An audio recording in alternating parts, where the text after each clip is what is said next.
Ahmed Oussedik, les ordonnances Macron ont modifié profondément les règles de représentativité des élus du personnel. Pouvez-vous nous préciser les modifications essentielles apportées par ces ordonnances Macron? Alors les ordonnances Macron, c'est une attaque sans précédent contre le Code du travail et ce qu'on appelle la hiérarchie des normes, c'est-à-dire le fait que le Code du travail est le socle, que la convention collective améliore le Code du travail et que l'accord d'entreprise améliore la convention collective. C'est à cela que s'est attaqué Emmanuel Macron avec ses ordonnances. Et donc, nous avons à la fois des dispositions qui permettent à des employeurs de déroger à la fois aux conventions collectives et parfois même de remettre en cause des accords d'entreprise et de mettre finalement des salariés au niveau du Code du travail. Donc ce sont des dispositions extrêmement graves que nous avons combattues.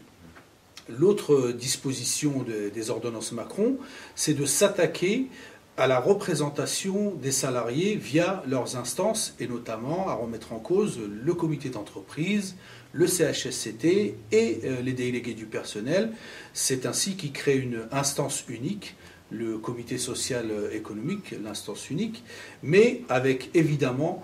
beaucoup moins de moyens et beaucoup moins de prérogatives. Alors beaucoup moins de moyens, ça signifie par exemple que le nombre d'élus est très très fortement réduit, que le nombre d'heures est très très fortement réduit aussi pour ces élus-là, et également que par exemple les suppléants ne puissent plus participer aux réunions du comité social économique. La fédération Verre et Céramique a décidé, avec l'aide de son prestataire Internet, de réaliser un site Internet sur les élections professionnelles. Très tôt, notre fédération s'est engagée dans la bataille contre les ordonnances, en appelant d'ailleurs à manifester, à mobiliser les salariés de nos champs professionnels sur tous les appels qu'il y a eu durant cette période-là. Et on s'est rendu compte que ce président et ce gouvernement allaient passer en force et que finalement, il tiendrait très peu compte de l'avis des salariés et de l'avis des organisations syndicales. Donc, rapidement, on a bâti une stratégie pour justement combattre l'inversion de la hiérarchie des normes, combattre les ordonnances Macron sur ce qu'ils ont de plus néfaste pour les salariés et nos institutions représentatives du personnel, bien entendu. Et donc, on a par exemple mis en place beaucoup de formations, qui rencontrent d'ailleurs énormément de succès, et on les a outillés via un site internet spécial élections professionnelles dans lequel sont regroupés un certain nombre d'outils extrêmement utiles pour mettre en place le comité social économique et pour préparer les élections professionnelles. Donc il y a tout un volet juridique, d'assistance juridique, il y a aussi du matériel de campagne qui est disponible sur cette plateforme-là, et il y a aussi des éléments qui permettent par exemple de calculer la représentativité, de simuler la mise en place d'une liste électorale,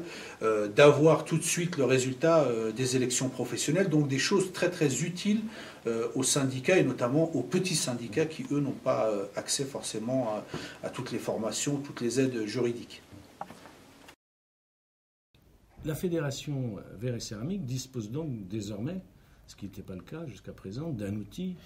particulier pour simuler et calculer elle-même la représentativité de ses élus.